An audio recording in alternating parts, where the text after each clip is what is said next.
It's the final chapter of the college football playoff. It comes down to this. Miami's unmatched grit and tenacity through the postseason has led them home. The national title now within reach. They are confident. They are battle-tested. Undefeated Indiana, led by Chris Signetti and Heisman winner Fernando Mendoza, have the chance to take home their first title and claim college football immortality. The most remarkable turnaround in the history of college football. The College Football Playoff National Championship presented by AT&T. Monday at 7:30 p.m. Eastern on ESPN and the ESPN app. Whether it's a movie night or just midday, Skinny Pop is a salty snack that keeps on giving. Made with just 3 simple ingredients for an irresistibly delicious taste and a large serving size that lasts. Deliciously popped, perfectly salted. Skinny Pop, popular for a reason. Shop Skinny Pop now.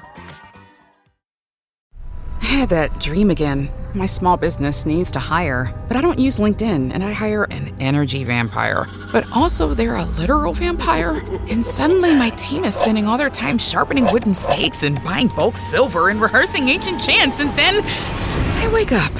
Don't let hiring nightmares ruin your dreams. LinkedIn Jobs' new AI assistant takes insights from over 1 billion professionals to create a short list of the best fits for you. Post your job for free at linkedin.com/quality. Start hiring today with LinkedIn.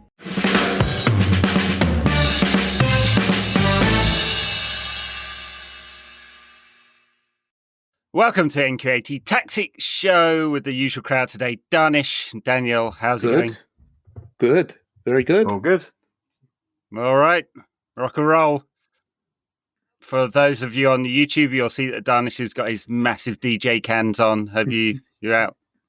No, I wish I was, weekend, but it's not. I'm a bit worried about how much of the percentage of my life I just have headphones on now, like all the time walking around or in the kitchen or whatever. I don't know. Is it bad? Can you? But what happens? Yeah, but what happens to your ears? I take these in the shower. I don't know. They've just been permanently glued to my head. That's all. Yeah, I mean, no one ever sees me without them. Can your hearing get affected It must by be it? true. I don't know. Oh, yeah. If you blast it. Well, I tell you what was, lad, at the weekend. Daniel was at the game, the away end. You weren't at the game. Oh, you didn't make it. I thought you were going. I was meant to be, but I wasn't. Yeah. Car trouble? No. A tedious story that I won't bother relaying. It's not interesting. Well, that's a shame. But you can still do your segue.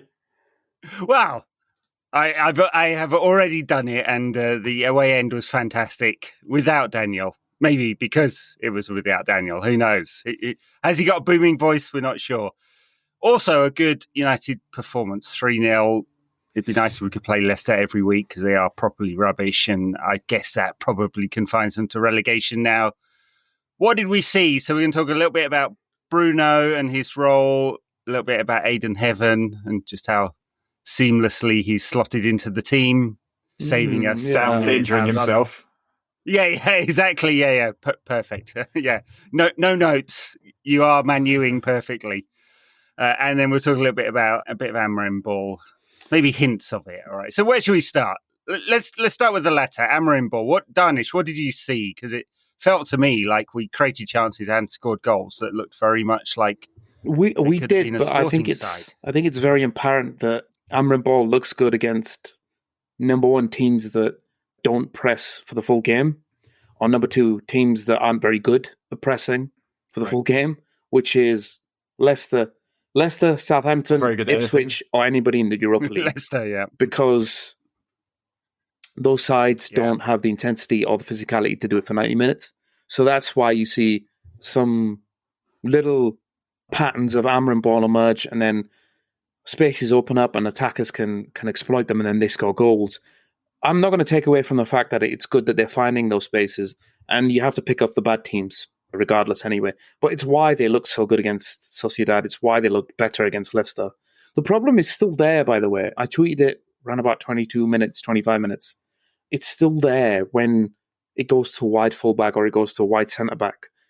The wide fullback gets pressed, the inside midfielder gets pressed, the defender behind them gets pressed. All they do is go long. And luckily, Ayden Heaven was there for a double block. Otherwise, I think they would have conceded against Leicester. So it's a problem that it's still there. They need to figure out a solution to that. There's an interesting data point I saw at the weekend that United make the fewest central attacks of any team in the league. And that's not good because most wide attacks.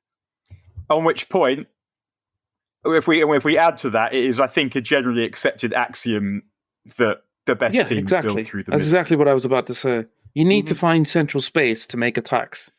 Arteta called Chelsea the best attacking side in the country. At the weekend, they make the most attacks of any Premier League side through the centre. I don't know whether those two things are true. Excuse me, I need to interrupt there because I had to watch that game for work and it was fucking wank. And not only that, I could not believe what I was seeing. I literally said this to my uncle this morning. My uncle's a Chelsea fan, has a season ticket. And I said, I could not believe that Chelsea turned up at Arsenal and played like they played, which was basically attempting to do nothing, even when they were behind. And then he went on television afterwards and said that they played well. I couldn't believe it. So I said this to my uncle, and he said this: I'm not enjoying Maresca ball. It's my uncle's birthday today. He's got to be probably about 70, and he is using the suffix ball. I don't know. He's happy to get the ball to the edge of the opposition penalty area and then pass back to the goalkeeper. Apart from the stupidity of sporting directors who haven't bought a striker, when we have possession, we don't know what to do with it. This is my uncle's. This is my uncle's analysis of his watching Very Chelsea good. every week. Well, I guess whether you like Maresca ball or not, I mean, he has a very distinct way of playing, doesn't he, Chelsea at the moment? And probably if they had a striker, if they'd bought one of the free ones, Osimhen or whoever, they would be even higher up the table. As it is, they may still qualify for the Champions League. United certainly won't. So, Dharnish, what did you like about United's attacking performance? This was a game in which we scored 3 goals after scoring 4 the game before. So, is something clicking, or is it just that they're bad? I think they're playing the worst sides, and I think Bruno Fernandes is just in such a rich vein of form. There was a little minute, I think in the 12th or 13th minute, he got the ball in his own half from the air, neatly took it down, and then passed it wide. I was like, where the hell has this Fernandes been? Normally he'd maybe just get it and go long, but it's clear that this is probably one of the best versions I've seen of him, and it's not the hero ball version either. So I don't think this is just form. And I think if you look at some of the players in the team, some of the more intelligent players in the team, Mazraoui and maybe even De Ligt I'd put into that category, they're learning not new positions, but sort of new positions and different requirements from a different manager. And it seems to me that they're listening to what they're being told. I mean, I don't think any United manager who's had Bruno before Amorim would have the bollocks or would necessarily even realised to be able to go and say he doesn't trust these other dickheads. And that's why you see him charging about with the hero ball Dharnish was just talking about. But Amorim is saying to him, no, this is now going to be your position. Even though it's not really your position, you're going to play here, and this is what here is required of you.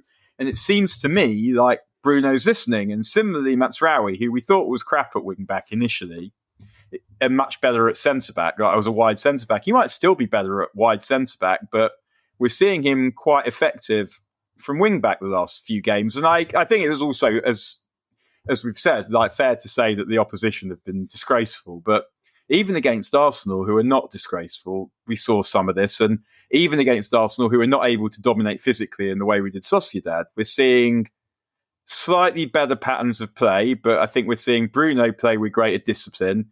And I think we're seeing De Ligt, and we'll come to De Ligt afterwards. I also think we're probably getting more out of De Ligt. He looks better when Maguire's not there as well, I think.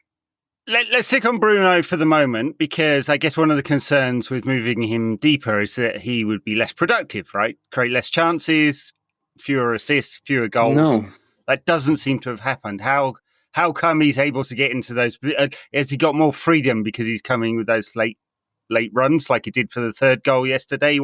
How come we've not lost the output? And yet he also seems to be kind of fairly tactically disciplined in the number 8 role, which is what you guys have been talking about. It's 16 surprise. goals and 15 assists this season. I think it's his best return since the Solskjaer season, where he was insane. He was literally a game breaker that season. Every single game he was the match winner. I think from deep, the threat is still there, because yesterday the goal from Hojlund was kind of old school. I could picture Marcus Rashford being on the end of what the of what Hojlund was on the end of. Yeah, that was a very Bruno-esque assist. And the but finish, the late runs are still there. I think his set pieces have really improved. So that's partly why his assists and goals are still there. He scored 2 free kicks in the last 4 against Everton and against Arsenal. And then I think 2 or 3, and then 3 of the other assists were against Ipswich. So the free kicks, the delivery's been miles better. His late runs are better. I'm still a little bit concerned sometimes with the fact that he's the only one that can spray a pass from deep through to one of the attackers, and then he's not the one to support up there. But maybe his third goal yesterday is an inclination of what we can see more of. We can see more of those late sort of Lampard runs. Yep, and Delo with the assist wasn't completely rubbish. Yeah, can I add to that point? I also think that what's letting Bruno time those arrivals is we're getting better at sustaining attacks and retaining possession higher up the field. And we saw Xerxes did that really well against Sociedad. And I think now that Hojlund, it felt like that Sociedad game. Incidentally, did anyone hear how Amorim said Sociedad?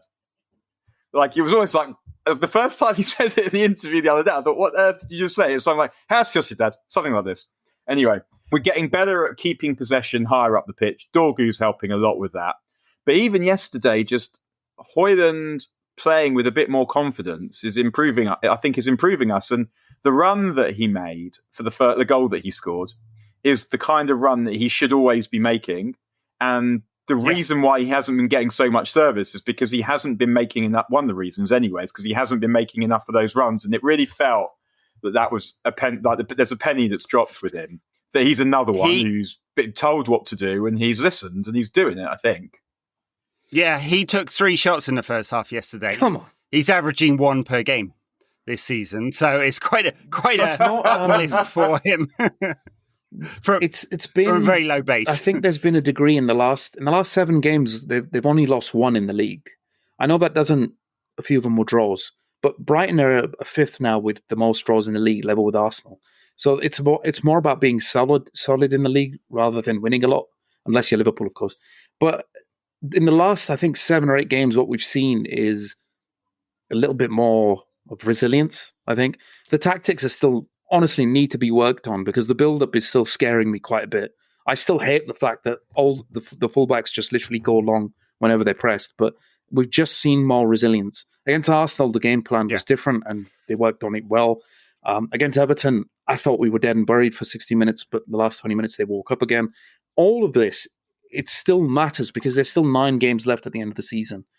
Keep building the resilience, keep building the confidence, and start to learn the patterns more. Amorim's learning more with them as well at the same time. He said it in midweek. It is true that 5 of our 10 wins have come against half of them, sides, right? So, like half of our success this season has been playing the absolute dross. So, we can't get too excited just yet. You talked about resilience. Part of that's in the defensive area where Matthijs de Ligt again did what he's best at yesterday, which is the box defending. One stupendously good block where he saved an almost certain goal. He does the Vidic stuff well. The tackling, the heading. He does, The passing's still mediocre, isn't it? But with if that's de Ligt, then the best of de Ligt, then that's pretty good. What did you make of him continuing at sort of right centre back and not in the centre, in the centre, like looking headers, as he likes to do? Granted, we have to asterisk all of this and say there's an injury crisis going on. Maguire's injured. Lisandro Martinez is injured. Lenny Yoro, they're carefully managing his minutes because they don't want to make him injured again. And I would say the best centre-back out of those 3, De Ligt, Heaven and Lindelof, overall, if we're talking for Amorim, for every centre-backs before he got injured, for me it's Heaven. I still don't like the fact that De Ligt is playing left or right centre-back. I think he should be in the middle, mainly because in the middle centre-back, he receives the ball the least and he passes the least. It's not his biggest strength, let's be honest, it's not. So he shouldn't. Yeah. He should be in the centre-back role in the centre, but I think needs must in terms of I think Collier ended up playing wing back for the second half, which is fine. Yeah. But which is fine. But it goes to show he doesn't have that many options right now. Harry Amos got some minutes yesterday as well, so I'm kind of fine with De Ligt being at left centre-back for now, but I don't want it for the future. It should be the left centre-back and the right centre-back role is really important in this system because they need to drive forward 15 yards. Yeah. And they asked Amrim in a press conference, they said, Martinez is starting to doing that now. Is that what you want? And Amrim said, yes, that's absolutely what I want. Ayden Heaven did that for, I think, 10, 15 minutes against Leicester. And he did that really well. It's weird, like, it feels like some murder trial documentary where, like, as soon as a centre-back figures out, I need to progress the ball with 20 yards, I get injured. It's weird. Yes, but this is it. It's the Fergie curse. A curse, yes, a curse. Yeah, we can't have nice things. Fergie agreed. It's not even a curse. It's like Fergie agreed a Dorian Gray deal where someone came to him and said, I promise you, United will be good for as long as you can do the job, and then they'll be shit forever afterwards. Will you accept that? And he shook hands. I would have done the same. I accept that. To be fair, he did sell the club down the river for some spunk, so, you know, maybe that's true. Let him, he can do whatever he likes. I was going to say, I agree on De Ligt in the middle. The one thing is that, and I don't know if Amorim will exactly want to replicate this, but when he was at Sporting, the central centre-back was an extra midfield player. So in theory, did need to be able to play and pass. And a little bit more than 5-yard ones. You still would want them to be able to play through the lines. And that's not really what De Ligt can do. But then if you ever have a situation where you've got Heaven, Yoro and Martinez are all fit together, then you could also get away with Martinez in the middle if the other two either side are quick and good in the air. So then you actually start to have a little bit of competition for places. The concern now also, though, is that with Martinez and potentially Heaven long-term injured, you sort of have to buy someone. Yes, well, we'll see on how long. I mean, obviously Martinez is out basically for the rest of the year. And they can't even sell him in the summer because he'll still be crocked. Heaven, we're unsure. He walked out of the stadium yesterday with a boot on, so it suggests it's at least not a broken leg, more like ankle ligaments or something like that. Well, I don't think that's right. So the circumstantial, I can't believe we're going to do this. The circumstantial evidence in the first instance, I would say, suggested that it was some kind of nasty break because they didn't show the replay. And that usually they would do for like an ACL or whatever. So then I'm thinking that looks like compound fracture, as in like there's some bone poking out somewhere and you don't want to show it. But it can't have been. No, it didn't look. It didn't. The fact that he wasn't already in hospital, that is definitely a fucking good sign, I would say. Yeah. But that sort of suggests that it'd be more likely to be, and it's not. It didn't look like a knee job. It looked like an ankle job. Ankle, yeah.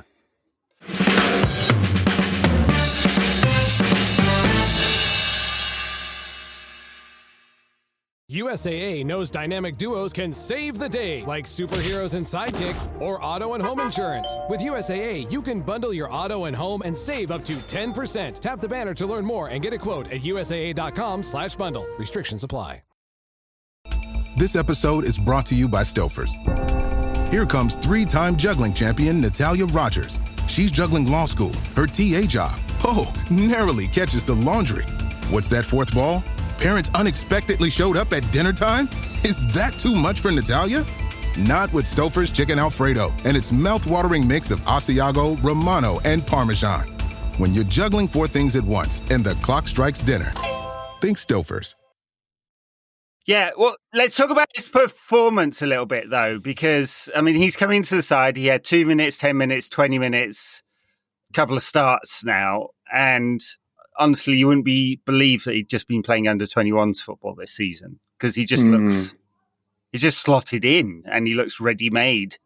And fair enough, it's Real Sociedad who sort of play with a forward, but not really. He's really a midfielder, isn't he? And then Leicester, who are playing a 39-year-old up front. So some caveats, but unbelievably composed for an 18-year-old with no experience at all. Yeah, I don't think that his composure relates to the fact he's not going, well, I'm playing against dickheads here, so this is a piece of piss. It feels like much just more composed. Like it's just the demeanour. And we know he's composed on the ball. Makes sense because he used to play midfield, played midfield at youth level, played midfield a bit at Arsenal. And he's fast and powerful and tall. I mean, those things feel unarguable. Fine, it's easier to win a race with Jamie Vardy than it is with Kamaldeen Sulemana, to pluck a name out my arse at random. But we can see that all the physical attributes are there. The question really is defensive nous, which we'll only really see against a better team, and concentration, like when you're under it constantly. Can he be one of those guys that doesn't make mistakes, and can he defend really the best players? But other than that, it feels like everything else. We've seen enough to know that it's there. Yeah, well, I guess we'll find out in the next couple of days how serious that injury is and whether he's going to miss a lot of time. But £1.5 million, incredible bargain. And I guess we were owed one after spunking stupid amounts on crap players for the last, decade or so. But look, if we don't have to buy another left centre-back because we think this guy's ready, that's just a huge bonus, isn't it? And not having to go to Everton and say, here's 50, 60, 70 million. Please don't do that. Jared Branthwaite. Probably not needed. Well, he's almost exactly the same. We have Maguire, Martinez, De Ligt, Euro, and Heaven. Five defenders for next season. We all know it's going to happen. It's going to be inevitable. Somehow Lindelof's contract is going to be snuck beneath the door, and everyone's going to be like, "Wait, you're a player, yeah? All right, fine. Everyone's injured. Come in, have 10 minutes." Yeah, we'll renew Johnny Evans' contract for the 15th year in a row or whatever it's been. Yeah. All right, so Bruno's new role, defensive stuff, better going forward. What comes next? We've got the international break. A bunch of them are off.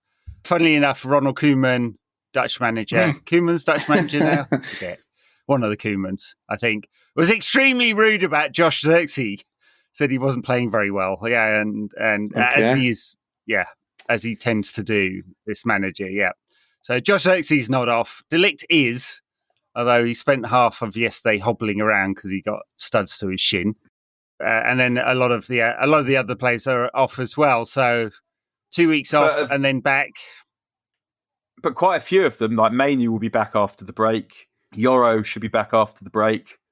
So actually, apart from that kind of defensive issue where we're struggling if Heaven is properly injured, then we're starting to have a situation, Mount's fit, where we've got some players and some alternatives.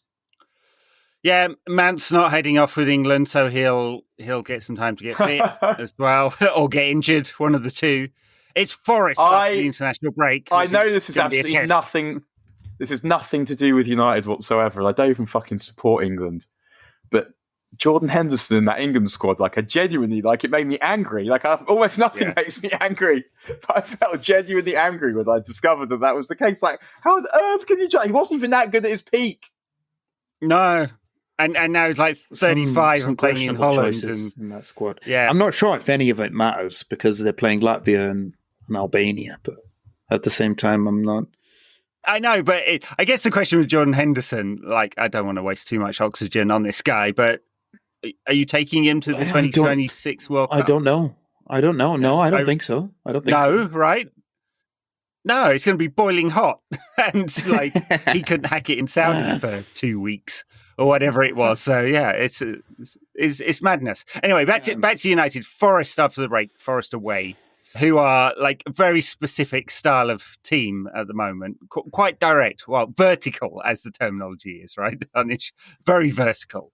Kind of classic and very efficient with that verticality as well. Create chances from not a lot of possession a lot of the time, but kind of shows you what you can do with. I mean, they've spent some money, but they bought those 22 players and then got rid of them all. It shows you what you can do with shows you what you can do with a bit of wood and some other attackers. I don't want to know. I make Chris Wood, Dharnish, but it's an interesting narrative that we're at now because they're not going to get relegated. They're still in Europa. But we've got 9 tough games after the break. Now's the time to show us. Okay, we're gonna learn a lot about this team. I think those 9 games still matter because it's still a new manager learning about new players and they're learning new patterns. And so far, they're only beating teams that are in the Europa League or teams that are in the relegation scrap. So I want to see how they do against City. I want to see how they do against Forest. I want to see how they do against Newcastle away because they'll be buoyed by that win on Sunday. So it's not those games are still going to matter for the teams that play Man United. Henceforth, it's going to matter more to us as well because all these players they're trying to build momentum and build confidence because we're still in a Europa League quarterfinal. So we're going to learn a hell of a lot more after this team, after the international break. Now that the whole relegation murmurs are gone, because I can't lie, I knew it wasn't going to happen, but to even flirt with it, I felt disgusted. As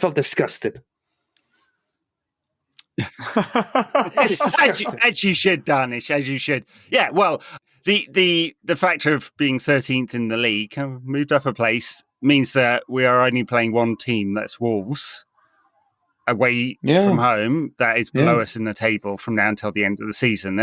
And that's a factor of us being crap. But there's some tough games in here. Forest away, City at home, Newcastle away, Bournemouth away, Brentford away, Chelsea away, Villa at home. I mean, you wouldn't, in the current form, you wouldn't pick an awful lot of wins out of that. But they're going to need to find some form because Europa is what really matters.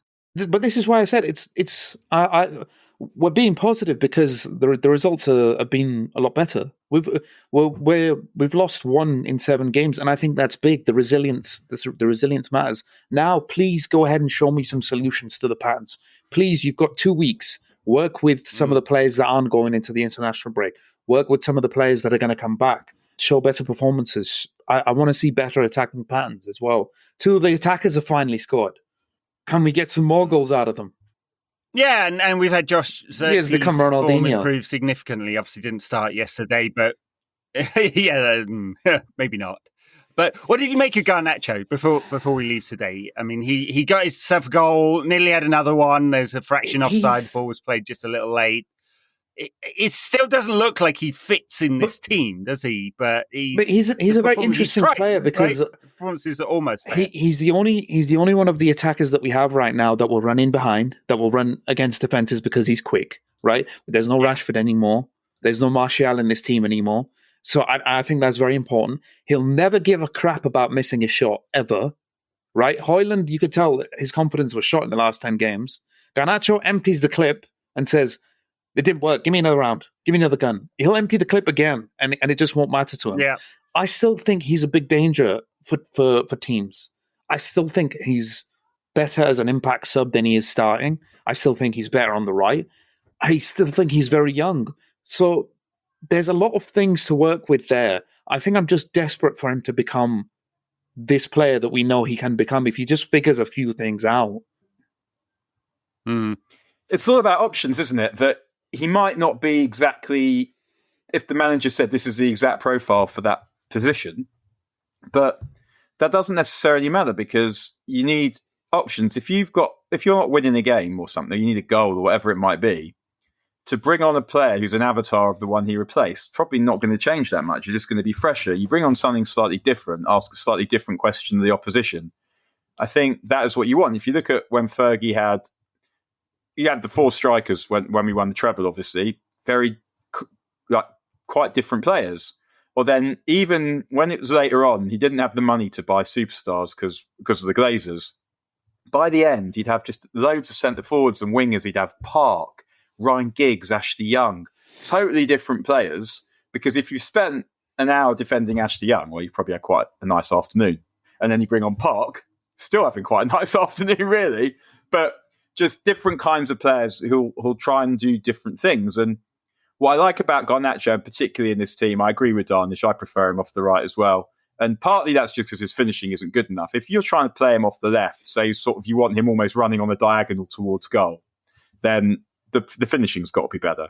Whereas if you're playing him on the right, it's more about stretching the opposition, creating opportunities for cutbacks. And we saw yesterday, we did. Dallo cutback. We did, didn't we? Yeah, we did, didn't we? Yeah.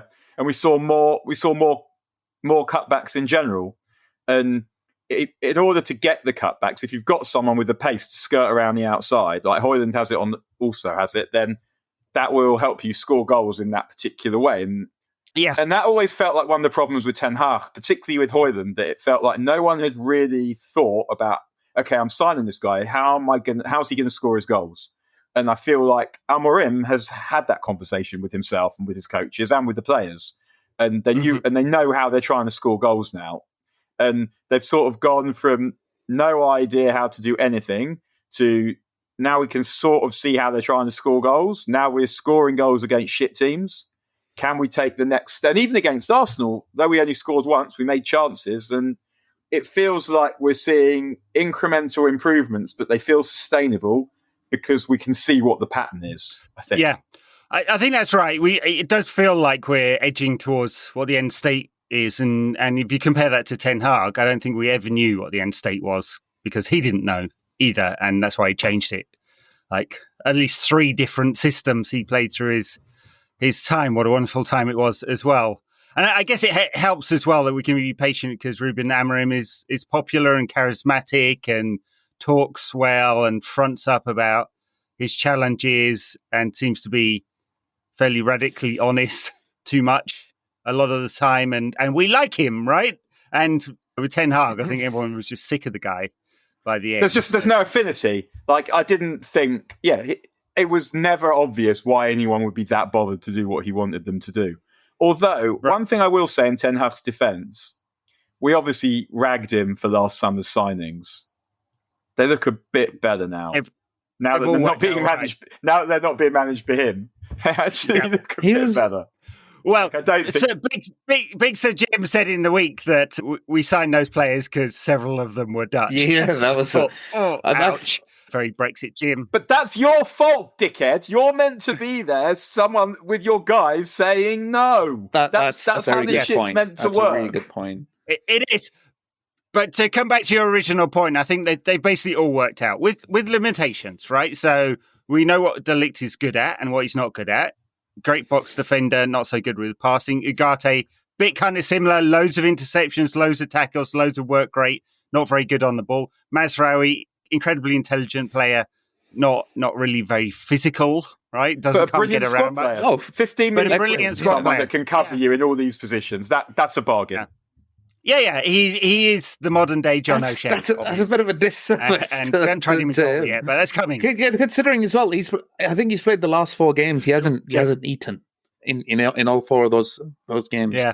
I've got a John O'Shea story. I love a cheesy story. Yes, go on. So one of my mates knew John O'Shea's bird and heard that John O'Shea had a big cock. He later was chatting to Ryan Giggs and said, "I've heard John O'Shea's got a big cock." Ryan Giggs went, "No." It was just like classically uncharitable. This is going to sound bad, but like, so why is there like these big clubs? Why do they still all shower together? No, but like, they don't take a bath together now, but they do have. Yeah. Surely come up with cubicles. I think they may have cubicles. That'd just be odd. I don't know. Yeah. You go on the Old Trafford tour, you'll be able to check out where they all bathe together and give each other the reach around whatever's going on. All right, I think we have run out of tactical stuff to talk about. Bruno Fernandes. Tactical reach arounds? Yeah, exactly. Yeah, they're never strategic. All right, yes, Bruno Fernandes' new role, defensive stuff, patterns in the build-up, and John O'Shea's member, top stuff. Thank you very much, everyone. Thank you, Daniel. Thank you. Thank you, Dharnish. Catch you next time. Our pleasure.